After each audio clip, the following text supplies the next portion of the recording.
Jason Martin stood at the imposing gates of his new school, its weathered stone walls and ivy exuding an eerie charm. Clutching his backpack, he hesitated before stepping forward. Mrs. Wilson, the kind but tired school secretary, greeted him with a warm smile tinged with sadness. "Welcome, Jason. I'm Mrs. Wilson. Let me show you to your first class," she said, leading him inside. "Thanks. I heard this place has some history?" Jason asked, glancing around. "Just a few old ghost stories." "Don't let them scare you," she replied, trying to sound upbeat. In his first class, Jason met Lucy Grant, a friendly and observant student who offered to help him navigate the school. As they walked down the dimly lit hallways, Jason couldn't shake the feeling of being watched. That night, exploring the school after hours, Jason heard whispers and saw shadows at the edge of his vision.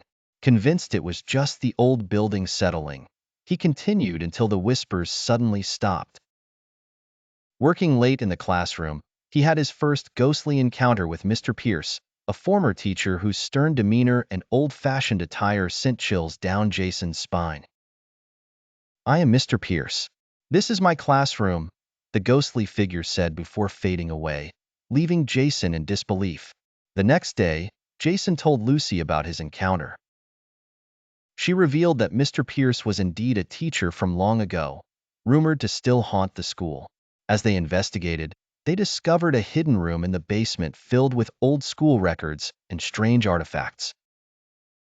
Among them was a dusty diary revealing a tragic event involving a student who disappeared. "This sounds like it's more than just stories," Jason said, reading the diary's ominous entries. Their investigation led them to another spirit, Emily, a girl whose angry visage warned Jason that he didn't belong. Determined to uncover the truth, Jason and Lucy confronted Mrs. Wilson. "There's a reason the school is haunted," she revealed. "Long ago, a terrible accident claimed the lives of students and teachers. Their spirits are still here, looking for closure." With newfound determination, Jason and Lucy delved into old newspapers and records, piecing together the events of the mysterious fire. They realized the spirits were trapped, seeking something they never found. In a final confrontation with Emily's spirit, Jason promised to help her find the truth. Together with Mrs. Wilson, they performed a ritual in the school chapel. As they chanted, ghostly figures began to fade, finally finding peace. The school felt lighter, its eerie atmosphere lifted. "I can't believe we did it. The school feels normal now," Jason said to Lucy, relief evident in his voice. "Sometimes all it takes is a little courage and compassion," she replied with a smile. In Mrs. Wilson's office, she thanked them for their help. "The school can finally find peace," she said gratefully.